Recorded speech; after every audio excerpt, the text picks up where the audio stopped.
আপনার? আপনি আমাকে থাপ্পড় মারলেন কেন? আর আপনি কে? এই কে মানে আমি তোর বাবা, তুই আমাকে চিনতে পারতিস না? এই সমস্যা কি আপনার? আমি বুঝলাম না তো। আপনি আমার বাবা মানে কি যাতা বলছেন আপনি এগুলা? কি বলতেছিস মানে? নিজের জন্মানা বাপকে তুই ভুলে যাচ্ছিস? তুই জানিস না তোর কলেজে যাওয়ার কথা? তুই এখানে কি করতেছিস? এই আপনি কিন্তু এবার লিমিট ক্রস করছেন। আর আমার কলেজে যাওয়ার কথা আপনি কিভাবে জানেন? আর আপনি আমার বাবা মানেটা কি? আমি তো কিছু বুঝতে পারছি না। এই তুই কি বলিস? তুই নিজের জন্মানা বাপকে অস্বীকার করতেছিস? এই আপনার সমস্যা কি? আপনি সে তখন থেকে যা না তাই বলে যাচ্ছেন। দেখুন আপনি কিন্তু আমার ধৈর্যের সীমা অতিক্রম করে ফেলছেন। এত বড় সাহস তোর! বাবার মুখে মুখে কথা, বাবার মুখে মুখে তর্ক! তোর মনে কোথাও ভুল হচ্ছে দোস্ত। তুই থাক, আমি গেলাম দোস্ত। আশিক দাঁড়া, এই ছেলেটাও আমাকে মুসিবতে ফাঁসিয়ে দিয়ে চলে গেল। এই আপনার সমস্যা কি বলুন তো? আপনিও ভালো করে জানেন যে আপনি আমার বাবা না, আর আমিও ভালো করে জানি এটা। এবার বলুন তো আপনার উদ্দেশ্যটা কি? আপনি ওর সামনে আমাকে মারলেন কেন? কেন ওর সামনে আমাকে ছোট করলেন বলুন তো? হ্যাঁ মা, আমি জানি তুমি আমার মেয়ে না, আমিও তোমার বাবা না, কিন্তু এতগুলো থাপ্পড় তোমাকে আমি কেন মারছি জানো? এটা আমার বিরাট অপরাধ হয়ে গেছে মা। তোমাকে এই থাপ্পড়গুলো যদি আমি না মারতাম তাহলে আজকে তুমি একটা বড় বিপদে পড়ে যেতে মা। মানে বিপদ? মানে কিসের বিপদ?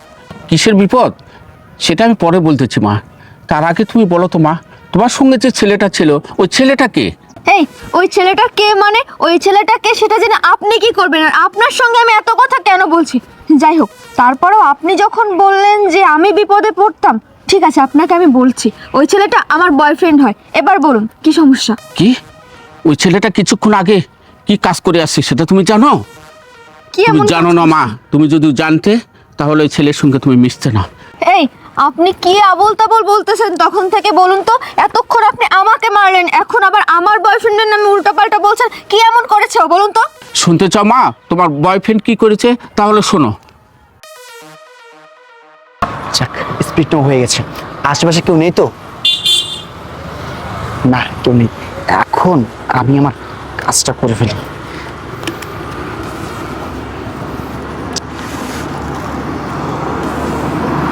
যাক, আমার কাজটা শেষ।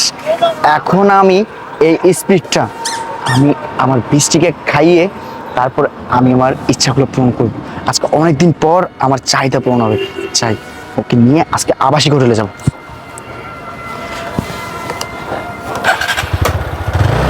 কি ব্যাপার? ছেলেটা কি বলে গেল? আর কাকে যেন নিয়ে আবাসিক হোটেলে যাবে? কি ব্যাপার? স্পিডের মধ্যে কি যেন মিশালো। বিষয়টা আমাকে দেখতেই হবে। দেখি তো আমি।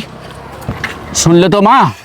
হ্যাঁ আঙ্কেল, আমি সবই শুনলাম, কিন্তু আপনি যে সত্যি কথা বলছেন এর কি প্রমাণ আছে বলুন তো? আপনি তো মিথ্যা কথাও বলতে পারেন। আর তাছাড়াও আমার বয়ফ্রেন্ড আমাকে অনেক ভালোবাসে, আমি ওকে অনেক ভালোবাসি, অনেক বিশ্বাস করি। ও আমার সঙ্গে এমন কাজ করতেই পারে না। দেখো মা, তুমি প্রমাণ চাচ্ছ, আমার বয়স হয়ে গেছে, আমি মিথ্যা কথা বলতে পারবো না। ছেলেটা যে গাড়ি রেখে গিয়েছে, ছেলেটাকে ফোন দিয়ে ডেকে নিয়ে এসে যে স্পিরিটের বোতল আছে ওখানে অবশিষ্ট যেটুকু আছে ওই ছেলেটাকে ডেকে খাইতে বলো, ও কিন্তু খাবে না। তাহলে তুমি প্রমাণ পেয়ে যাবে মা। আমি একটু আড়ালে লুকাচ্ছি, তুমি সব কিছু দেখো। আচ্ছা ঠিক আছে আঙ্কেল, সবটাই বুঝলাম। আমার তারপরেও কেন জানি বিশ্বাস হচ্ছে না। আচ্ছা আপনি একটা কাজ করুন, আপনি একটু আড়ালে লুকিয়ে করুন, আর বাকিটা আমি দেখছি। আচ্ছা মা, ঠিক আছে, তুমি দেখো। না না, আশিক কি সত্যি আমার সঙ্গে এমন একটা কাজ করবে? আমার তো মনে হয় না। ওকে আমি এত ভালোবাসি, ও তো আমাকে এতটা ভালোবাসে না। না, আঙ্কেলের কথাটা সত্যি হতেও পারে। ফোন করি একবার, আজকে প্রমাণ হয়ে যাক। হ্যালো। হ্যাঁ বৃষ্টি, হ্যাঁ আশিক, কোথায় তুমি? আমি তো ব্রিজের নিচে দোকানটায় বসে আছি। ও আচ্ছা, শোনো না, বলছি তুমি তো গাড়িটা রেখে গেছো এখানে, আমি গাড়ির কাছে আছি, তুমি আসো তো। তোমার বাবা কি চলে গেছে? হ্যাঁ হ্যাঁ, বাবা চলে গেছে। ও আচ্ছা ঠিক আছে, আমি 2 মিনিটের মধ্যে আসতেছি, তুমি একটু ওয়েট করো। আচ্ছা ঠিক আছে।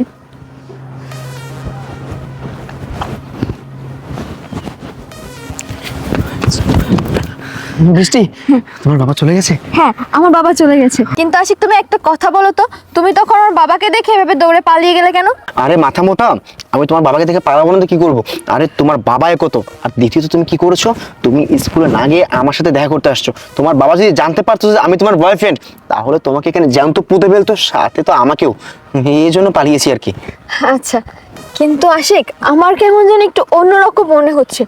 আমার কেমন জানি মনে হচ্ছে তুমি আমার থেকে কিছু লুকাচ্ছ। আচ্ছা তুমি সত্যি করে বলো তো, তুমি আমার থেকে কিছু লুকাচ্ছ না তো? হেই, তুমি কি পাগল হয়ে গেছো?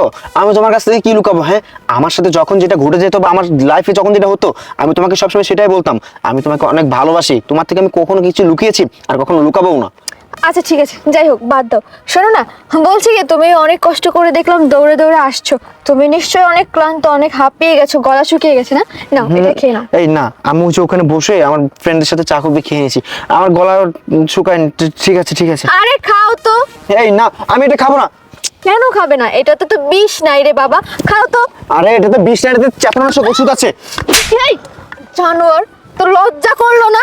তুই আবার বলছিস যে এটাতে চেতনানাশক মিশানো আছে। তুই তোর নিজের গার্লফ্রেন্ডের জুসে চেতনানাশক মিশিয়ে তুই তাকে অজ্ঞান করে তার সঙ্গে নোংরামি করার চেষ্টা করছিলি। ছি আশিক ছি, তোকে না আমি ভালোবেসেছিলাম, এটা ভাবতেও আমার লজ্জা লাগছে এখন। আমি কাকে এতটা বিশ্বাস করেছিলাম, কাকে আমি এতটা ভরসা করেছিলাম? তোকে আমি চোখ বন্ধ করে ভরসা করতাম, আর তুই আমার বিশ্বাস, আমার ভালোবাসা, আমার ভরসা এই প্রতিদান দিলি, এই মূল্য দিলি তুই। ছি আশিক, তোর থেকে আমি কখনো এটা আশা করি নাই। আশিক, তুই ভুলে গেলি কিভাবে যে শুধুমাত্র তোকে ভালোবাসি বলে আমার বাবার এত ভালো পাত্র আমি রিজেক্ট করেছি। সেটার জন্য, শুধুমাত্র সেই কারণে, তোর জন্য আমার বাবা মার সাথে এখনো পর্যন্ত আমার সম্পর্ক খারাপ। আমার বাবা মা এখনো পর্যন্ত আমার সঙ্গে ভালো করে কথাও পর্যন্ত বলে না। তারপরেও আমি তোকে ছাড়ি নাই, আমি তোকে ভালোবাসতাম। আমি ভেবেছিলাম যে তোকে ভালোবেসে তোকে বিয়ে করব, তোর সঙ্গে সংসার করব, কিন্তু তুই সেটার কি প্রতিদান দিলি? তুই কি করলি এটা আমার সঙ্গে? আমি ভেবেছিলাম আমি তোকে ভালোবেসে বিয়ে করব, বিয়ে করে তোর সঙ্গে ঘর সংসার করব, কিন্তু না, আমি ভুল ভেবেছিলাম। আশিক, একটা কথা জানলে তুই অবাক হয়ে যাবি। কিছুক্ষণ আগে যে লোকটাকে তুই আমার বাবা ভেবে ভুল করেছিলি না, সেই লোকটা আমার বাবা না, ওই লোকটা আমার কেউই না।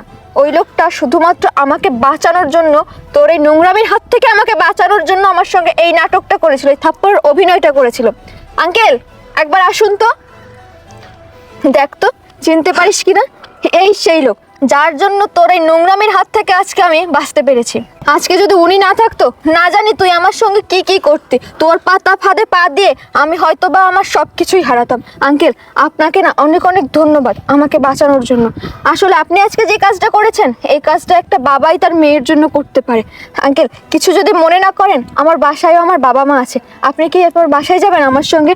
আপনি আমার বাসায় গিয়ে যদি আমার বাবা মার সঙ্গে একবার দেখা করতেন, আমি খুব খুশি হতাম। আচ্ছা ঠিক আছে মা, চলো। আচ্ছা, আরে এই জানোয়ার শোন, তুই না নেক্সট টাইম আমার সঙ্গে যোগাযোগ করার চেষ্টাও করবি না, আর বিয়ের কথা তো মাথা থেকে বের করেই দে, ঠিক আছে?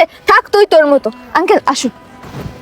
আরে যা যা, তোর মতো এরকম মেয়ে আমার পিছনে লাইন ধরে থাকে, কোথা থেকে আসছে এগুলা।